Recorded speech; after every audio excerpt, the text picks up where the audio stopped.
Capítulo 14. Peter Keating pensaba que aquello era temor, lo que se siente en las pesadillas. Uno despierta cuando ya no lo puede soportar, pero no podía despertarse ni lo soportaba. Había ido creciendo durante días, durante semanas y al fin lo había atrapado. Era miedo derrota, miedo lascivo e inexplicable. Iba a perder el concurso. Estaba seguro de que lo iba a perder y esa seguridad aumentaba en cada día de espera que pasaba. No podía trabajar, saltaba cuando le hablaban y no podía dormir por las noches. Se fue caminando hacia la casa de Lucio Geyer.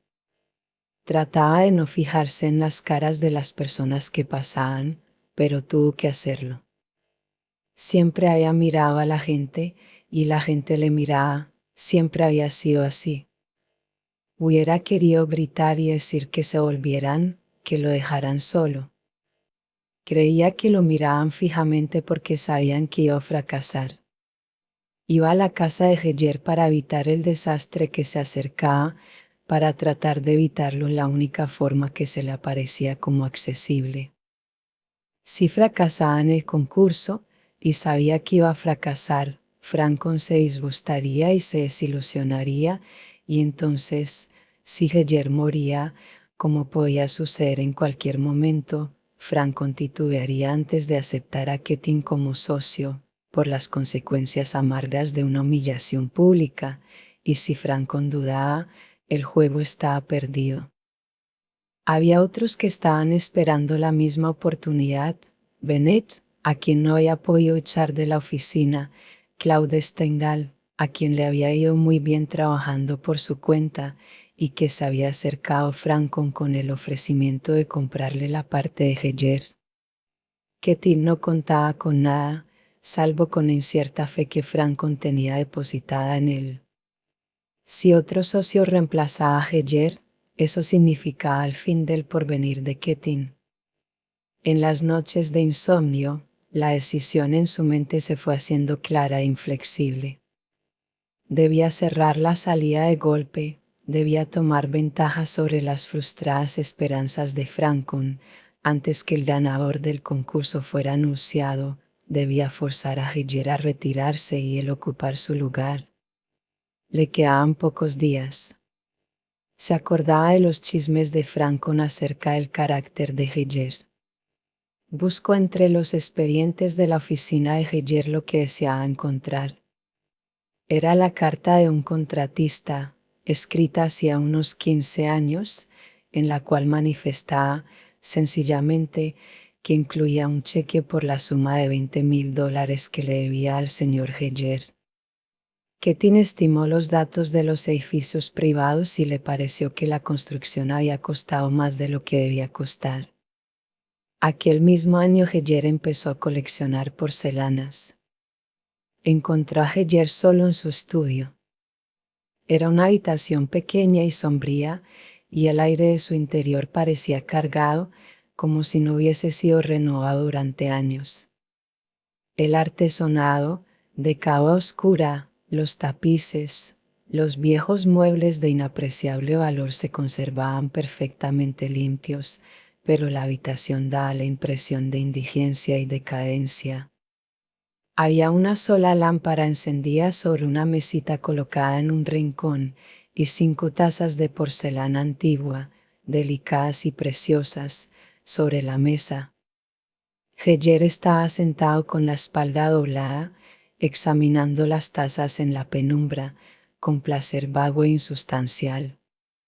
Se encogió de hombros, imperceptiblemente, cuando el viejo criado hizo pasar a Keating y pestañeó con insulsa perplejidad, diciéndole que se sentase. Cuando oyó los sonidos de su propia voz, Keating se dio cuenta de que había perdido el temor que le había acompañado en su trayecto por las calles. Su voz era fría y firme. Tim Davis, Claude Stengel y un hombre más, ahora, debían ser removidos. Le explicó lo que quería, desplegando en el aire inmóvil de la habitación un párrafo corto, preciso y completo, como una gema con bordes perfectos. De manera que, a menos que usted comunique a Frank con su retiro mañana por la mañana, esto irá a la CAA, concluyó, sosteniendo la carta por uno de sus ángulos, con los dedos. Esperó. Heyer estaba inmóvil, con la vista perdida, sin brillo, y la boca abierta, formando un círculo perfecto. Ketin se encogió de hombros y se preguntó si estaba hablando con un idiota. Entonces la boca de Heyer se movió y la lengua de color rosa se agitó entre los dientes inferiores. «Yo no quiero retirarme», respondió simple y cándidamente, con un lamento breve y petulante. «Tendrá que retirarse». «No quiero». «No lo haré». «Soy un arquitecto famoso». «Siempre fui un arquitecto famoso». «No quiero que la gente me moleste». «Todos quieren que me retire». «Le diré un secreto». Se inclinó hacia adelante y murmuró con astucia: «Usted no lo puede saber, pero yo sí. Él no me puede engañar, de ahí quiere que me retire. Cree que es más listo que yo, pero yo puedo ver a través de él». Es una buena broma para Guy. Y trató de reprimir, suavemente, la risa. «Creo que no me ha comprendido». «¿Comprende esto?» Ketin colocó la carta entre los dedos medio cerrados de Heyer. Observó que el fino pliego de papel temblaba en sus manos. Después cayó sobre la mesa y la mano izquierda de Heyer, con sus dedos paralizados, se clavó en él ciegamente, sin propósito, como un gancho. Y habló tragándose las palabras. «No puede enviar eso a la CAA. Me cancelarían la licencia». «Seguro que lo harán». «Y aparecerá en los diarios». «En todos ellos». «No puede hacer eso». «Lo haré a menos que usted se retire». Los hombros de Heyer cayeron en la mesa. Su cabeza quedó sobre el borde, tímidamente, como si quisiera ocultarla a la vista. «No haga eso, por favor, no lo haga», murmuró Heyer en un largo lamento sin pausas. «Usted es un muchacho excelente. Usted es un muchacho excelente, y no lo hará». El cuadrado del papel amarillo estaba sobre la mesa. La torpe mano de Heyer, deslizándose lentamente, lo alcanzó. Ketin se inclinó hacia adelante y se lo arrancó. Los ojos de Ketin brillaban de disgusto, la aversión le seguía aguijoneando. Tendría que hacerlo peor, porque no lo podía soportar. «Lo pondré en la picota», agregó Ketin, y el sonido de su voz resplandecía. «Será denunciado. La gente le señalará con el dedo. Aparecerá su retrato en los diarios. Los propietarios del edificio lo demandarán y lo meterán en la cárcel». Heyer estaba callado. No se movía. Ketin oyó que las tazas de la mesa empezaron a tintinear de pronto. No podía ver el sacudimiento de Heyer, oía un retintine en el silencio de la habitación, como si las copas estuviesen temblando solas. «Salga», dijo Ketin levantando la voz para no oír aquel sonido. «Salga de la firma». «¿Para qué quiere estar en ella?» «Usted no sirve para nada». «Nunca sirvió para nada». El rostro amarillo que estaba junto al borde de la mesa abrió la boca y emitió un sonido apagado, borboteando, como un gemido. Ketin se sentó cómodamente, inclinándose hacia adelante, las piernas separadas, un codo apoyado sobre la rodilla y la mano que colgaba agitando la carta. «Yo», dijo Heyer sofocándose. «Yo». «Cállese». «Nada tiene que decir, excepto sí o no». «Decíase de una vez». «No estoy aquí para discutir». Y Heyer se calló temblando. Una sombra cortaba diagonalmente su rostro. Ketin vio que un ojo no se movía, tenía la boca semiabierta y la oscuridad brotaba de aquel hueco y se derramaba sobre el rostro, como si se estuviese ahogando. «Contésteme», gritó Ketin asustándose. «¿Por qué no me contesta?» El medio rostro se inclinó y vio que la cabeza se balanceó hacia adelante, luego cayó sobre la mesa y finalmente rodó por el suelo como si hubiese sido cortada. 2 tazas cayeron detrás de ella, rompiéndose en pedazos sobre la alfombra. Lo que le alivió fue ver que el cuerpo había seguido a la cabeza y que yacía amontonado sobre el suelo, intacto. No se oyó ningún ruido, solamente el sonido apagado y musical de la porcelana. «Se pondrá furioso», pensó Ketin contemplando las tazas. Se puso de pie de un salto, se arrodilló para juntar los pedacitos y vio que no tenían compostura. Se dio cuenta de que había llegado el segundo ataque que esperaban y que tendría que hacer algo en aquel momento, pero que todo había ido bien, porque Heyer ya no tenía que retirarse. Después se acercó al cuerpo de Heyer, andando sobre las rodillas. Le asombró que no quisiera tocarle. «Señor Heyer», lo llamó. Su voz era suave, casi respetuosa. Le levantó con cuidado la cabeza. La dejó caer. No oyó ningún ruido cuando cayó. Solamente oía el hipo de su propia garganta. Heyer estaba muerto. Púsose junto al cuerpo, las manos extendidas sobre las rodillas. Miró hacia el frente, su mirada se detuvo en los pliegues de las cortinas, se preguntaba si el resplandor gris era polvo o si era la pelusa de terciopelo. Y era terciopelo, que pasado de moda estaba a tener cortinas en las puertas. Después empezó a temblar. Sintió ganas de vomitar. Se levantó, anduvo por la habitación y abrió de par en par la puerta, porque recordó que había otras habitaciones y que había un criado, y lo llamó, tratando de gritar para pedir auxilio. Ketin fue a la oficina como de costumbre. Contestó a las preguntas que le hicieron, explicando que Heyer le había pedido que fuera a su casa ese día, después de cenar, porque quería discutir la cuestión de su retiro. Nadie puso en duda su relato, y Ketin se dio cuenta de que nadie sabría nunca nada. El fin de Heyer había ocurrido como todo el mundo esperaba que ocurriese.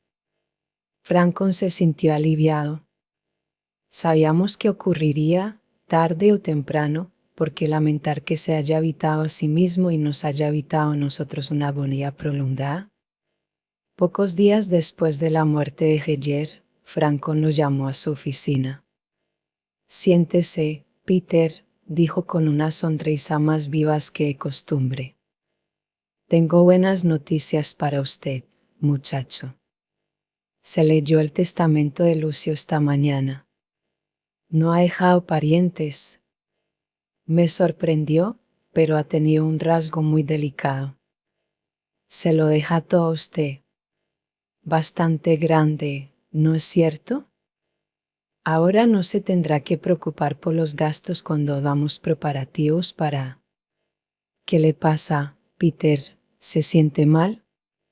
La cabeza de Ketin cayó sobre su brazo, en un ángulo del escritorio. No quería que Francon viera su cara. Se sentía enfermo porque, a través del horror, quería saber cuánto le había dejado Heyer. El testamento había sido hecho hacía 5 años, quizás en una insensata explosión de afecto hacia la única persona que le había demostrado consideración en la oficina, quizá como un alarde contra su socio. ¿Había sido hecho y olvidado? La cantidad ascendía a $200,000, además de los intereses que Heyer tenía en la firma y la colección de porcelanas. Ketin se fue temprano de la oficina, sin escuchar las felicitaciones. Se dirigió a su casa y le contó las novedades a su madre. La dejó con la boca abierta, en medio del living room y se encerró en su dormitorio. Salió antes de cenar, sin decir nada. No cenó esa noche, pero bebió con Lucía Esferos en su favorita taberna clandestina. Y en ese estado exaltado, lleno de visiones luminosas, moviendo la cabeza sobre la copa, pero con la mente segura, se dijo que nada tenía que lamentar, pues había hecho lo que cualquiera en su lugar habría hecho. Catherine le había dicho que era un egoísta, todo el mundo lo es, no es muy hermoso ser egoísta, pero él no era el único. Si había sido más afortunado que la mayoría se debía a que era mejor que los demás, se sentía muy bien. Esperaba que aquellas preguntas inusitadas no volvieran a su mente. Cada hombre se preocupa por sí mismo, murmuró, cayendo dormido sobre la mesa. Las preguntas no volvieron, no hubo tiempo para ellas en los días que siguieron. Había ganado el concurso, Cosmo-Slotnick. Peter Keating sabía que sería un triunfo, pero no esperaba lo que ocurrió. Soñó con un sonido de trompetas, pero no había previsto una explosión sinfónica. Empezó con una leve llamada telefónica que anunció los nombres de los ganadores. Después todos los teléfonos se juntaron, chillando, estallando entre los dedos del telefonista, que apenas podía atender llamadas de todos los diarios de la ciudad, de los arquitectos famosos, preguntas, demandas de entrevistas, felicitaciones. Después la inundación salió de los ascensores para derramarse por las oficinas, mensajes, telegramas de la gente que Keating conocía y de personas a las cuales no había visto nunca. El empleado que atendía no sabía a quiénes hacer pasar y a quiénes no, y vino el estrechar las manos de Keating como un río de manos interminable, como una rueda de dientes suaves y húmedos que golpease sus dedos.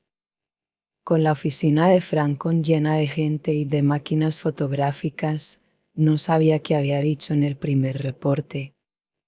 Francon abrió de par en par las puertas del armario de bebidas. Francon decía a todos que el edificio de la Cosmo-Slotnick había sido creado por Peter Keating solo.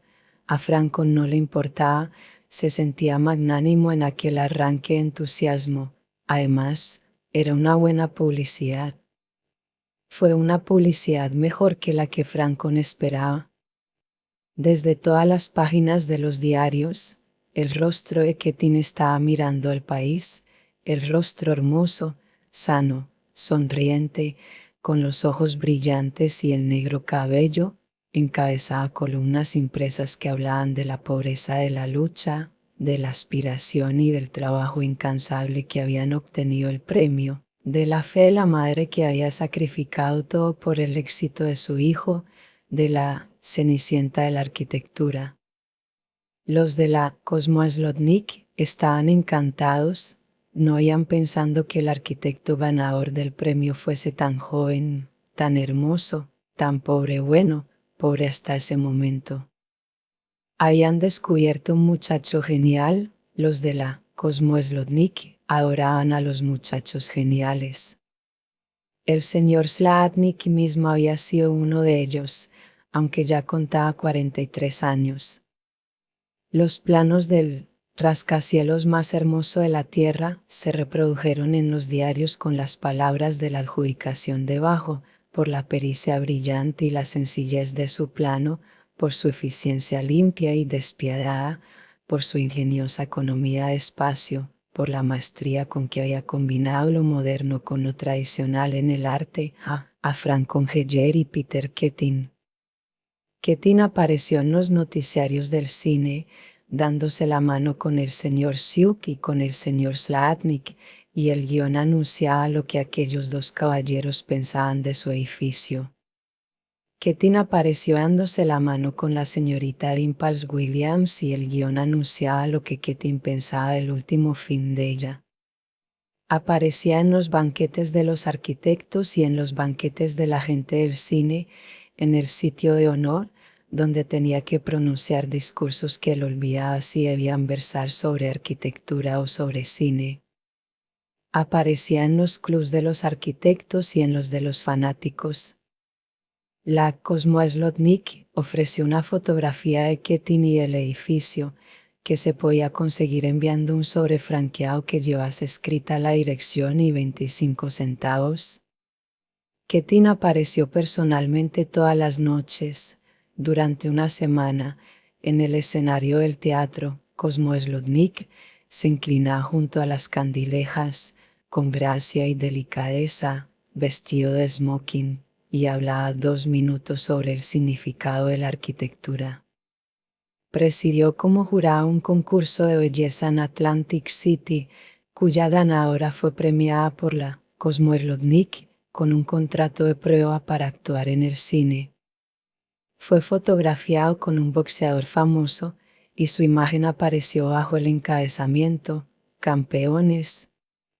Se hizo una miniatura del edificio y se la envió, juntamente con las fotografías de los mejores proyectos presentados, para que fuese exhibida en los vestíbulos de los teatros Cosmoslotnik en todo el país.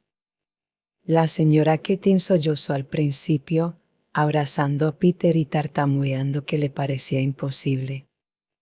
Balbuceó al responder a las preguntas que se le hacían sobre Peter y posó ante las máquinas fotográficas, ansiosa de complacer a los demás.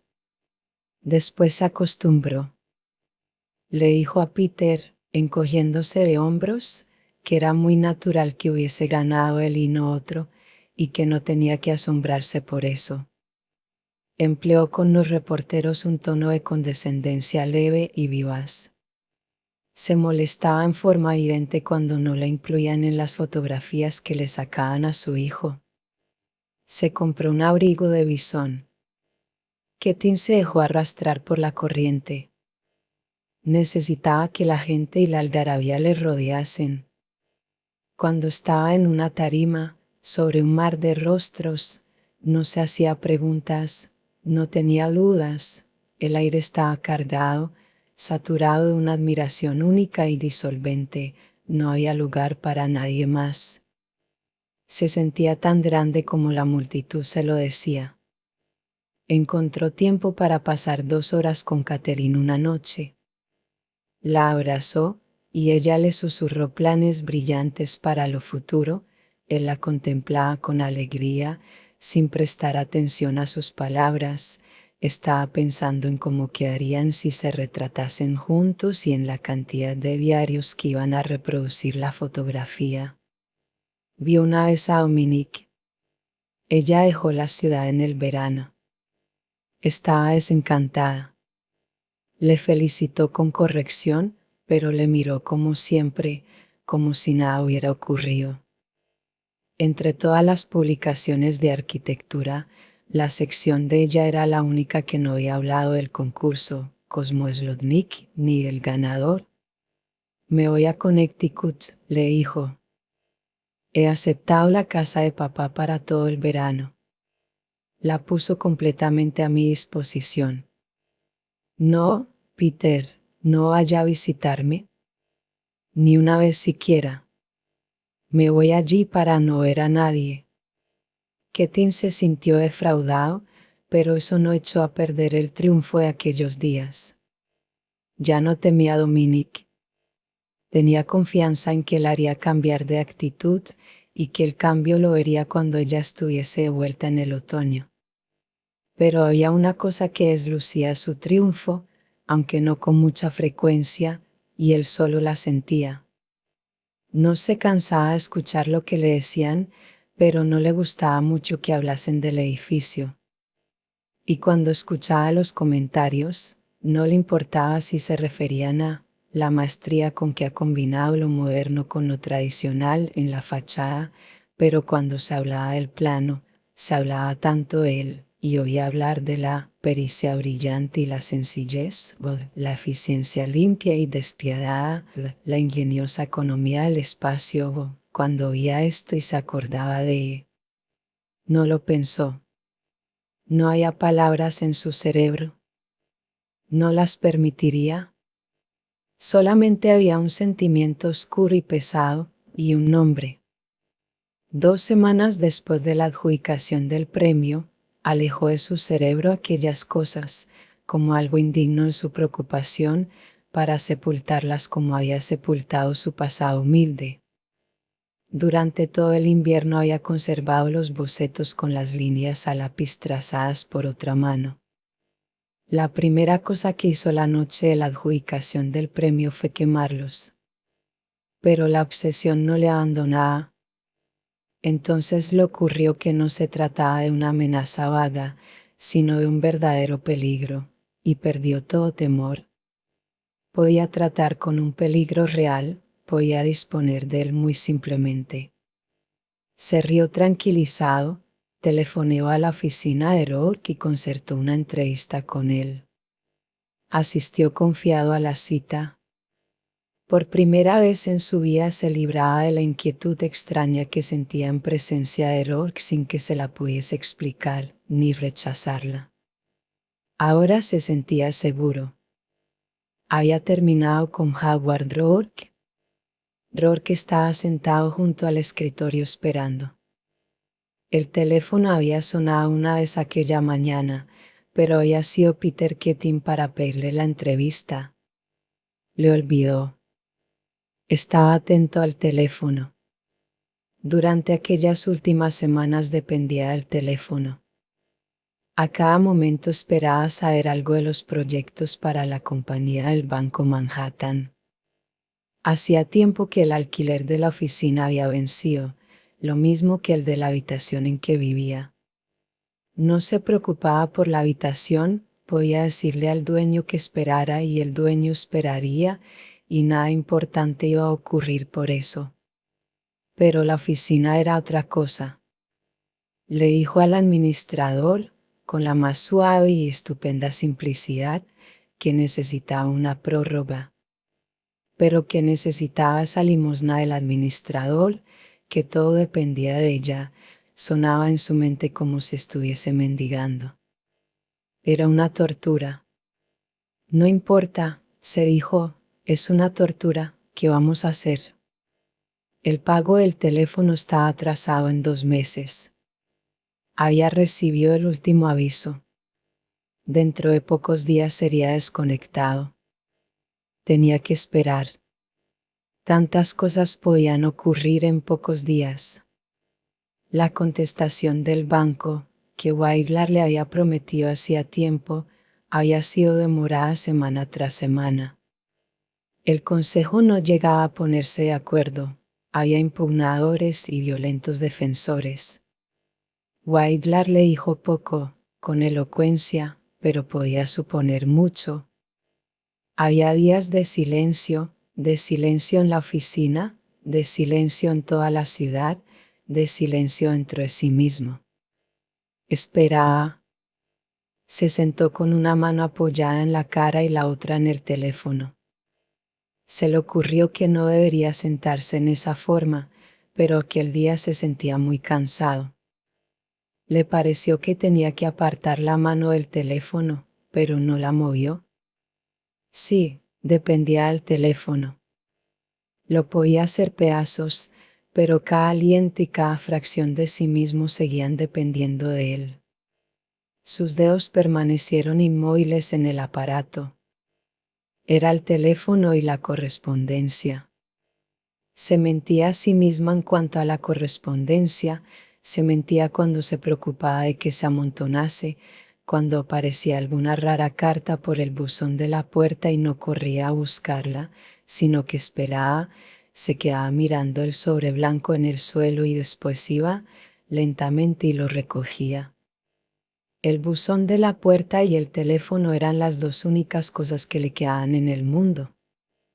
Levantó la cabeza conforme iba pensando en esas cosas y miró hacia la puerta. No había nada. Era ya tarde y probablemente había pasado la hora del último reparto. Levantó la muñeca para mirar la hora, pero no tenía nada en la muñeca porque el reloj lo había empeñado. Miró por la ventana hacia un reloj que distinguía en una torre distante. Eran las 4:30. No habría otro reparto de correspondencia. Advirtió que su mano estaba levantando el receptor del teléfono. Sus dedos marcaban los números. No, todavía no, le dijo la voz de Waidlar a través del aparato. Habíamos proyectado la reunión para ayer, pero fue aplazada. Lo sigo como un bulldog. Le prometo que mañana tendremos una respuesta definitiva. Casi puedo prometérselo. Si no es mañana habrá que esperar a que pase el fin de semana, pero para el lunes se lo prometo con seguridad. ¿Ha sido sumamente paciente con nosotros, señor Rourke? Lo tendremos en cuenta. Rourke dejó caer el receptor. Cerró los ojos. Intentó descansar unos minutos allí donde estaba, antes de pensar qué día le habían dicho que desconectarían el teléfono y qué haría hasta el lunes. Hola, Howard, dijo Peter Keating. Abrió los ojos. Keating había entrado y estaba sonriente delante de él. Llevaba un sobretodo de primavera, color de canela, abierto, con los extremos del cinturón colgando a los lados y una flor de aciano en el ojal. Se paró con las piernas separadas, los puños en las caderas, el sombrero echado hacia atrás. Las negras ondas de su pelo eran tan brillantes, en contraste con su pálida frente, que uno esperaba ver gotas de rocío primaveral brillando sobre ellas como en la flor de aciano. Hola, Peter. Keating se sentó cómodamente. Se quitó el sombrero, lo puso sobre la mesa y, después de una ligera palmadita, se cogió la rodilla con las manos. Caramba, Howard. Las cosas que están pasando, ¿no? Mi enhorabuena. Gracias. ¿Qué te pasa, Howard? Estás como al diablo. Por cierto, no trabajas mucho, he oído decir. No era la actitud que pensaba asumir. Había imaginado una entrevista cordial y amistosa. Bueno, pensó, dejaremos eso para más tarde. Pero primero quería demostrar que no temía a Rourke, que nunca volvería a temerle. No, no trabajo demasiado. Mira, Howard, ¿por qué no dejas de una vez de ser así? Era algo que no hubiera querido decir de ningún modo. Su boca permaneció muda de asombro. ¿Dejar qué? La pose o los ideales, si prefieres. ¿Por qué no bajas a la tierra? ¿Por qué no empiezas a trabajar como todo el mundo? ¿Por qué no dejas de ser un tonto? Le parecía que estaba descendiendo por una colina sin asperezas. No pudo contenerse. Howard le dijo tranquilamente: ¿Qué pasa, Peter? ¿Cómo quieres progresar en el mundo? Tienes que vivir con la gente, y hay solo dos caminos: unirte a ellos o combatirlos. Pero parece que tú no tomas ninguno de los dos. No, ninguno de los dos. Y la gente no te quiere. No te quiere. No temes. No. Durante un año no has trabajado nada. Y no trabajarás. ¿Quién te hará trabajo? Podrás tener, pero serán unos cientos de dólares, los últimos. Te equivocas, Peter. Tengo $14.57. Y entonces, mírame a mí. No sé si está mal que yo mismo te lo diga. No es esa la cuestión. No me jacto. No tiene importancia quién lo diga. Pero mírame. ¿Te acuerdas cómo empezamos? Ahora, contemplémonos. Después, piensa que todo depende de ti mismo. Abandona de una vez esa estúpida ilusión de creer que eres mejor que otros, y trabaja. Dentro de un año tendrás una oficina que te hará enrojecer si la comparas con este basurero. Las personas andarán detrás de ti, tendrás clientes, tendrás amigos, tendrás un ejército de dibujantes a quien mandar en torno tuyo. Howard, no es cuestión mía, ¿qué me puede importar? Ahora no me preocupo nada más que de mí mismo. En efecto, sé que podría ser un rival peligroso, pero tengo que decírtelo. Piénsalo, Howard, piénsalo. Serás rico, serás famoso, serás respetado, serás elogiado, serás admirado, serás uno de nosotros. Y entonces, di algo. ¿Por qué no hablas? Vio que los ojos de Rourke no estaban vacíos ni desdeñosos, sino atentos y asombrados. Estaba próximo a una rendición, porque no había dejado caer la lámina de acero de los ojos, que permanecieron curiosos y enigmáticos y casi impotentes. Mira, Peter, te creo. Sé que no ganas nada al decírmelo. Y sé más todavía. Sé que no quieres que progrese, es justo. No te lo reprocho, lo sé desde hace tiempo. Tú no quieres que yo logre todas esas cosas que me ofreces, y sin embargo, me incitas a obtenerlas, con toda sinceridad. Tú sabes que si siguiera tu consejo las obtendría. Y no es cariño por mí, Peter, porque eso te pondría furioso, y te haría pavor. ¿Por qué te molesta que sea como soy? Repuso Howard con serenidad. No sé, murmuró. Comprendió que aquella respuesta significaba una terrible confesión. No se dio cuenta del carácter de la confesión que había hecho y creyó que Rourke tampoco lo habría advertido. Pero todo quedó al descubierto. No la podían aferrar, pero sentían su presencia. Y se quedaron silenciosos, mirándose uno al otro, con asombro y resignación. Cálmate, Peter, le dijo Rourke, suavemente, como a un camarada. No volvamos a hablar de eso jamás. Entonces Ketin dijo, de pronto, con la voz aliviada, con la brillante vulgaridad de su nuevo tono. Howard, te estaba hablando sin sentido. Ahora si quieres trabajar como una persona normal, cállate. ¿Estalló Rourke? Ketin se echó hacia atrás cansado. No tenía nada más que decir. Había olvidado lo que había ido a discutir.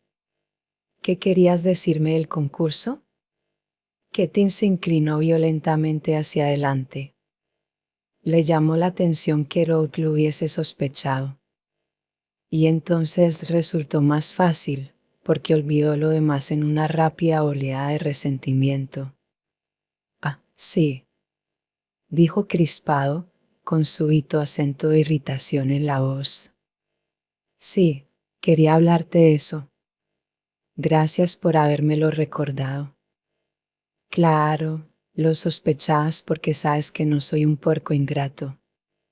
En realidad vine aquí a agradecértelo. No he olvidado que tenías una participación en el edificio, que me habías dado alguna idea. Y soy el primero en darte una parte de ese crédito. No es necesario. No es que me importe, pero estoy seguro que no querías decirme nada acerca de esto, y estoy seguro de que no quieres decírtelo, porque sabes cómo es. La gente es tan curiosa, que interpreta las cosas de una manera estúpida. Pero desde que recibí el premio pensé que lo correcto era darte una parte a ti. Estoy encantado de haber llegado a tiempo, ahora que te encuentras tan necesitado. Sacó su cartera, y de ella un cheque que había hecho antes, y lo colocó sobre la mesa. Lo leyó, páguese, a la orden de Howard Rourke, la suma de $500. Gracias, Peter, dijo Rourke tomando el cheque. Después lo volvió y escribió al dorso, Páguese a la orden de Peter Keating, lo firmó y se lo entregó. Este es mi soborno, Peter.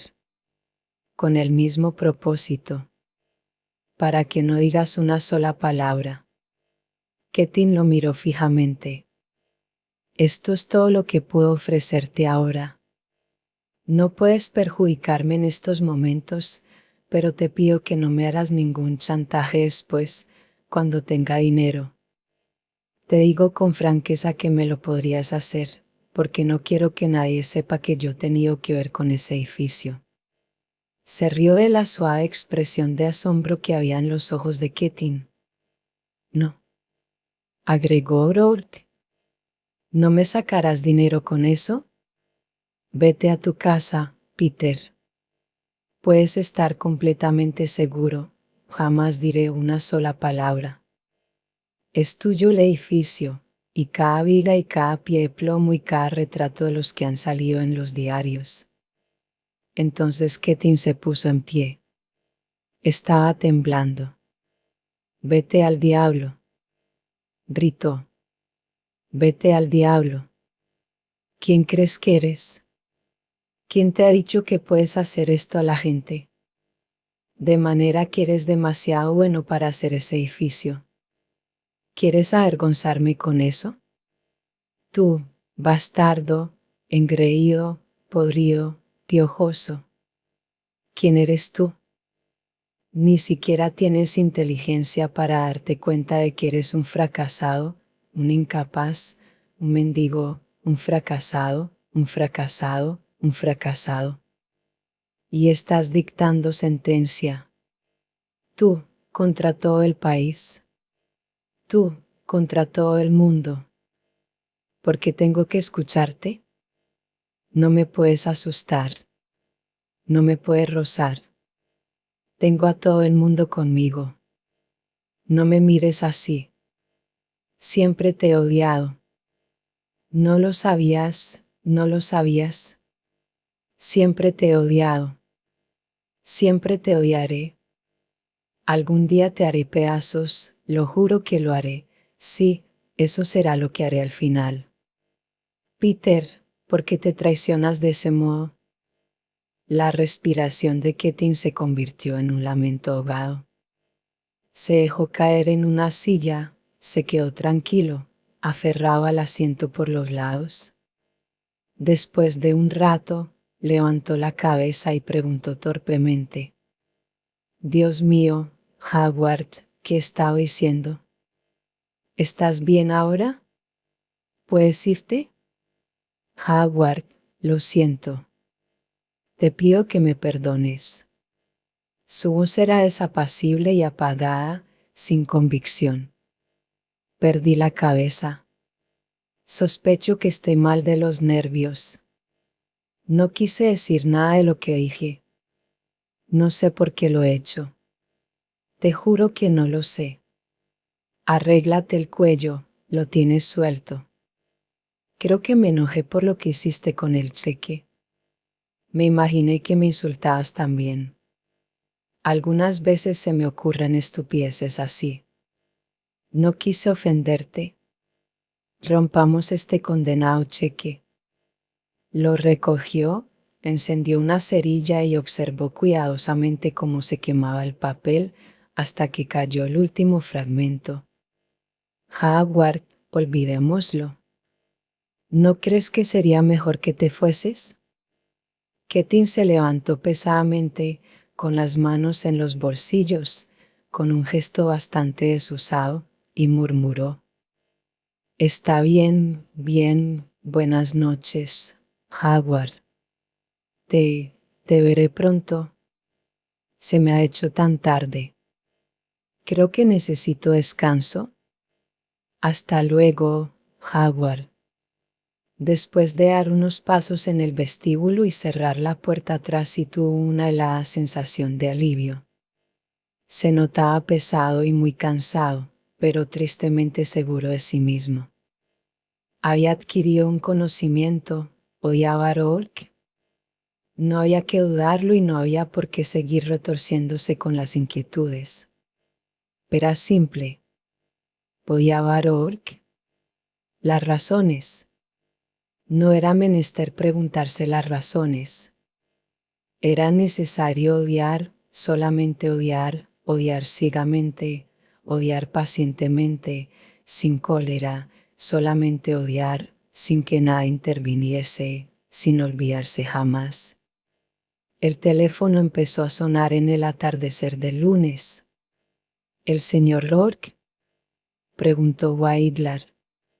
¿Puede venir enseguida? No quiero decir nada por teléfono, pero venga aquí, enseguida.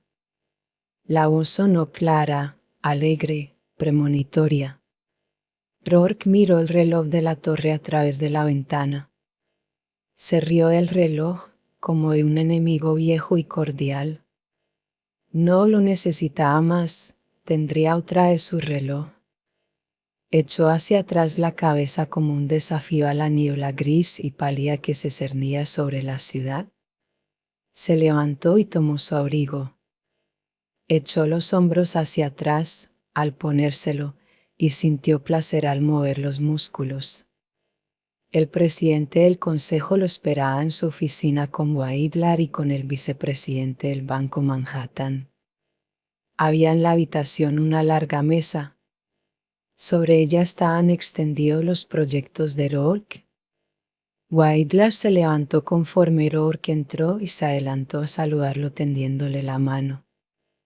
Había en el aire de la habitación como una abertura a las palabras que Waidlar pronunció, y Rourke no tenía seguridad del momento en que las había oído, porque creía que había sido al entrar. «Muy bien, señor Rourke, el trabajo es para usted», dijo Waidlar. Rourke se inclinó. Era mejor no confiar en su voz durante unos minutos. El presidente sonrió con amabilidad y lo invitó a que se sentara. Rourke se sentó junto a donde se hallaban los proyectos. Apoyó su mano en la mesa. La cava parecía caliente y vio bajo sus dedos. Era como si estuviese presionando con la mano los cimientos del edificio, del grandioso edificio de 50 pisos que se levantaría en el centro de Manhattan. «Debo decirle», manifestó el presidente, «que hemos tenido una lucha terrible por su edificio. Gracias a Dios, todo está resuelto. Algunos de los miembros del consejo no pudieron tragar sus innovaciones radicales. Usted sabe que estúpidamente conservadora es cierta gente. Pero hemos encontrado una manera de complacerlos y nos han dado su consentimiento. El señor Waidlar ha estado magnífico al convencerlos en favor de usted». Los tres hombres dijeron un sinnúmero de cosas. Rourke casi no los escuchaba. Estaba pensando en la primera dentellada de la máquina que cavará la tierra para colocar los cimientos. Después oyó que el presidente decía, de manera que es suyo, con una mínima condición. Oyó aquello y miró al presidente. Se trata de un pequeño compromiso, y, cuando se muestre de acuerdo, podemos firmar el contrato. Es una cuestión sin consecuencia acerca del aspecto del edificio. Comprendo que ustedes, los modernistas, no ven una importancia muy grande a una simple fachada. Es el plano lo que cuenta para ustedes, con justa razón, y no quisiéramos alterarlo de ningún modo. Es la lógica del plano lo que queremos convertir en edificio. Estoy seguro de que a usted no le importará.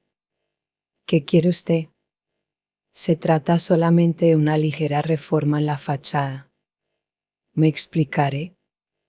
Le pedimos al hijo de nuestro compañero el señor Parker, que estudia arquitectura, que nos hiciera un bosquejo, nada más que un bosquejo en borrador, para ilustrar lo que teníamos en la cabeza y mostrárselo a los miembros del consejo que no llegaban a comprender el arreglo que les ofrecíamos. Aquí está. Sacó un bosquejo de debajo de los proyectos y se lo entregó a Rourke. Era el edificio de Rourke prolijamente copiado. Era el mismo edificio, pero tenía al frente un pórtico dórico simplificado y una cornisa en la parte superior, y su decoración había sido reemplazada por una ornamentación griega estilizada. Rourke se levantó. Estando así, todo le parecía más fácil. Apoyó su brazo rectamente, la mano cerrada sobre el borde de la mesa, mostrando los tendones bajo la piel de la muñeca. ¿Ve usted la cuestión?, dijo el presidente amablemente. Nuestros conversadores no quisieron aceptar un edificio extraño y rígido como el suyo. Sostuvieron que el público tampoco lo aceptaría. De manera que hemos buscado un término medio. De este modo, desde luego, tampoco es arquitectura tradicional, pero le dará al público la impresión de ver lo que está acostumbrado a ver. Y le agrega un cierto aire de dignidad pura y estable. Y esto es lo que queremos en un banco, ¿no es así? Parece como si hubiese una ley, no escrita, que estableciera que un banco debe tener un pórtico clásico y que un banco no es justamente la institución indicada para alardear de violar la ley e incitar a la rebelión. Socava ese intangible sentimiento de confianza. La gente no confía en las novedades. Pero este es el esquema que gustó a todos. Personalmente, no insistiría en esto, pero en realidad no veo que echa a perder nada. Y esto es lo que ha resuelto el Consejo. Claro que no significa que queramos que siga este bosquejo. Pero lea nuestra idea general y usted lo efectuará por su cuenta, haciendo su propia adaptación al motivo clásico de la fachada. Rourke contestó después. Los hombres no podían clasificar el tono de su voz, no podían decir si era una calma demasiado grande o una excesiva emoción. Resolvieron que era calma, porque la voz avanzaba con suavidad, sin violencia, sin color, esparciendo cada sílaba como con una máquina, solo que el aire de la habitación no vibraba como ante una voz tranquila. Concluyeron que no había nada de anormal en las maneras del hombre que estaba hablando, salvo el hecho de que su mano derecha no se separaba del borde de la mesa y que cuando tenía que mover los planos, lo hacía con la izquierda, como si tuviese un brazo paralizado. Habló durante mucho tiempo. Les explicó por qué aquella construcción no podía tener un motivo clásico en la fachada. Les explicó por qué un edificio honrado, como un hombre honrado, tenía que ser de una sola pieza y de una sola fe, lo que constituía la fuente de la vida, la idea de que estaba en lo profundo de todas las cosas y criaturas que existen, y por qué, si una parte, por muy pequeña que fuera, traiciona esa idea, la cosa o la criatura mueren, y porque lo bueno, lo alto, lo noble que existe sobre la tierra es tan solo lo que conserva su integridad. El presidente le interrumpió. Señor Rourke, estoy de acuerdo con usted. No hay respuesta para lo que está diciendo, pero desgraciadamente en la vida práctica uno no puede ser siempre tan intachablemente coherente. Existe un elemento incalculable de emoción humana. No podemos combatir eso con la fría lógica. Esta discusión es, en realidad, totalmente superflua. Puedo estar de acuerdo con usted, pero no puedo secundarle. La cuestión está confusa. Esa fue la decisión final del Consejo después de una discusión inusitadamente prolongada. ¿Quiere que me presente al Consejo y les hable a sus miembros? Lo siento, señor Rourke, pero el Consejo no permitirá que se prolongue el debate. Se le dio fin. Yo solamente le pido que nos diga si está de acuerdo o no en aceptar el trabajo en estas condiciones. Debo admitir que el Consejo ha considerado la posibilidad de su negativa y que para tal eventualidad ha sido mencionado el nombre de otro arquitecto, Gordon L. Prescott, como el preferido en la alternativa. Pero ya dije que tenía seguridad de que usted aceptaría. Espero. Rourke no contestó nada. ¿Comprende la situación, señor Rourke? Sí, dijo Rourke. Sus ojos miraron hacia abajo. Estaba contemplando los planos. ¿Y qué? Rourke no contestó. ¿Sí o no, señor Rourke? Rourke echó hacia atrás la cabeza. Cerró los ojos. No, contestó. Después de un instante, el presidente le preguntó: ¿se da cuenta de lo que está haciendo? Completamente, respondió Rourke. Dios mío, exclamó Wilder de pronto. No sabe cuán importante es este trabajo. Usted es un hombre joven, pero no obtendrá otra ocasión como esta. Y está bien que se vaya todo al diablo, diré. Pero usted necesita este trabajo. Yo sé cuán angustiosamente lo necesita. Rourke reunió los planos que estaban sobre la mesa, los enrolló y se los puso debajo del brazo. Es una locura completa, se lamentó Wilder. Quiero que usted lo haga. Queremos su edificio. Necesita el trabajo. ¿Es tan fanático y desinteresado? ¿Qué? Preguntó Rourke con incredulidad. Fanático y desinteresado. Rourke se sonrió. Miró sus proyectos. Su codo se movió, aproximándose a su cuerpo. Y dijo: es lo más desinteresado que ha visto en un hombre. Volvió a su oficina. Reunió sus útiles de dibujo y algunos instrumentos que tenía allí. Hizo un paquete y se lo puso bajo el brazo. Cerró la puerta y le dio la llave al administrador. Le dijo que había cerrado su oficina. Se fue a su casa y dejó el paquete.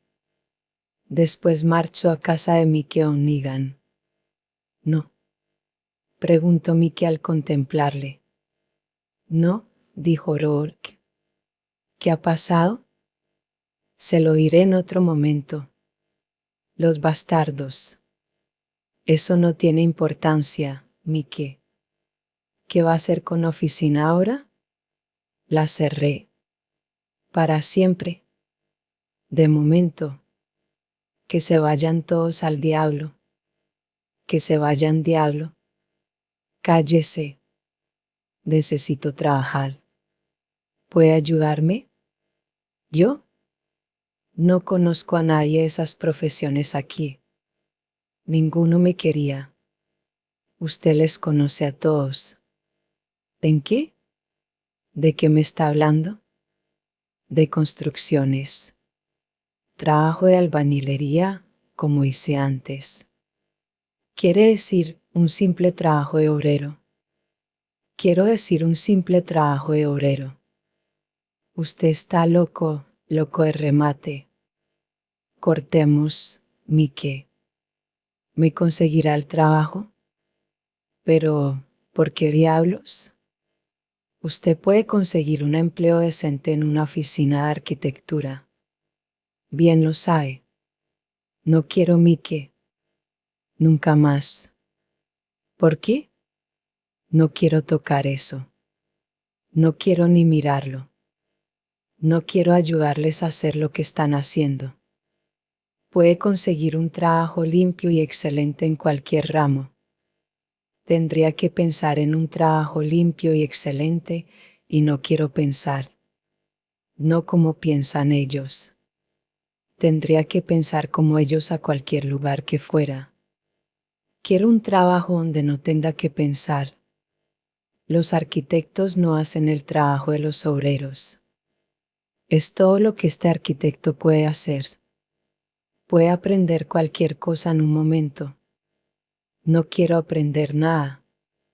¿Quiere que le consiga algo propio de obreros aquí, en la ciudad?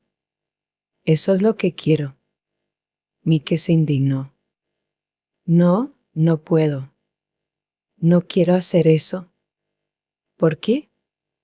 Ponerse como un espectáculo para que lo vean los bastardos de la ciudad, para que todos esos inmundos sepan que lo han humillado de esta forma. Para que gocen con eso. Rourke se rió. Eso me importa un comino, ¿mi qué? ¿Por qué ha de importarle a usted? Bueno, no se lo permitiré. No le voy a dar semejante gusto a los inmundos. Mi qué, dijo Rourke amablemente, no hay otro remedio. Diablo, sí que lo hay. Se lo dije antes. Ahora me escuchará las razones. Yo tengo todo el dinero que necesite hasta. Le contestaré lo que le dije a Ustangeyer. Si me vuelve a ofrecer dinero otra vez, todo habrá terminado entre nosotros. Pero, ¿por qué? No discutamos, mi qué. Pero, le estoy pidiendo que me haga un favor. Quiero trabajar. Usted no tiene por qué compadecerse de mí si yo no lo hago. Pero, ¿qué le va a pasar? ¿Dónde? Quiero decir, ¿y su porvenir? Ahorraré bastante dinero y volveré. O quizás alguno me haga volver antes. Mickey lo miró. Había en los ojos de Rourke algo que él no conocía y que Rourke no quería demostrar. De acuerdo, amigo, dijo Mickey, amablemente. Pensó un tato y después agregó. Escúcheme. No quiero conseguirle trabajo en la ciudad. Eso no puede hacerlo. Me revuelve el estómago pensarlo. Pero le conseguiré algo en el mismo ramo. Está bien, cualquier cosa, para mí es igual. He trabajado para todos los contratistas de ese niño mimado de Francon, de manera que los conozco a todos. Tiene una cantera de granito en Connecticut. Uno de los capataces es compañero mío. Está ahora en la ciudad, casualmente. ¿Ha trabajado alguna vez en una cantera? Una vez, hace tiempo. ¿Le parece que le gustará? Con seguridad. Iré a verlo. No le diremos quién es usted. Le diré que es un amigo y nada más. Gracias, Mickey. Mickey tomó su abrigo, se puso las manos a la espalda y miró al suelo. Todo irá bien, Mickey. Rourke se marchó a su casa. Estaba oscuro y las calles desiertas. Hacía un viento fuerte que con su ímpetu silbante le azotaba las mejillas. Era la única evidencia de la corriente que rasgaba el aire. No había un solo árbol que se moviese, ni cortinas, ni toldos, tan solo piedras desnudas, asfalto y esquinas rectas. Por eso en una papelera, en una esquina, una hoja de diario arrugada golpeaba contra la malla de alambre. Esto daba realidad al viento. 2 días más tarde, por la noche, Rourke partió para Connecticut. Desde el tren se volvía para mirar la línea del horizonte de la ciudad, como si se encendiese bajo su mirada y se mantuviese por momentos a través de las ventanas. El crepúsculo había borrado todos los detalles de los edificios. Finas flechas se erguían en medio de un suave azul de porcelana, en medio de un color que no era el de las cosas reales, sino el de la noche y el de la distancia. Se levantaban con perfiles desnudos, como si fuesen moldes vacíos que tenían que ser llenados. La distancia achataba la ciudad. Solamente las flechas permanecían inconmensurablemente altas, fuera de toda proporción con el resto de la tierra. Estaban en un mundo propio, como si elevasen al cielo la declaración de lo que el hombre había concebido y de lo que había hecho posible. Eran moldes vacíos. Pero si el hombre había ido tan lejos, podía continuar hacia adelante. La ciudad en el borde del cielo era una pregunta y una promesa. Pequeñas luces, como puntitos luminosos, se encendían en la cima de una torre famosa, en las ventanas del restaurante Star Roof. Después el tren se desvió por una curva y la ciudad desapareció. Aquella noche había una recepción en el salón de banquetes del restaurante Star Roof para celebrar la admisión de Peter Ketting como socio de la firma que en adelante se denominaría Franklin Ketting. La larga mesa parecía cubierta por una lámina de luces y no por un mantel. Dai Franklin se sentó. Aquella noche no tomó en cuenta los hilos de plata que aparecían en sus sienes, que brillaban, contrastando con el cabello negro y dándole un aire de aseo y elegancia, como la blanca rigidez de su camisa contrastaba con el negro traje de etiqueta. En el sitial de honor se sentó Peter Ketting. Se echó hacia atrás, con sus rectos hombros, en actitud de brindar. Su negro cabello resaltaba sobre su blanca frente. En aquel único instante de silencio los comensales no sentían envidia, ni resentimiento, ni maldad. Había un sentimiento de hermandad en la sala en presencia del muchacho, hermoso y pálido, que estaba con la solemnidad de la primera comunión. Ralston Holcomb se puso en pie para hablar. Estaba con la copa en la mano. Había preparado un discurso, pero se asombraba al advertir que estaba diciendo algo completamente diferente, con voz sincera. Dijo: somos los guardianes de una gran función humana, quizá la función más grande que haya intentado el hombre. Hemos realizado mucho y nos hemos equivocado a menudo. Estamos dispuestos, con toda humildad, a dejar el camino a nuestros herederos. Somos nada más que hombres, somos nada más que investigadores, pero buscamos la verdad con lo mejor que vive en nuestros corazones. Investigamos con lo mejor que vive en nuestros corazones.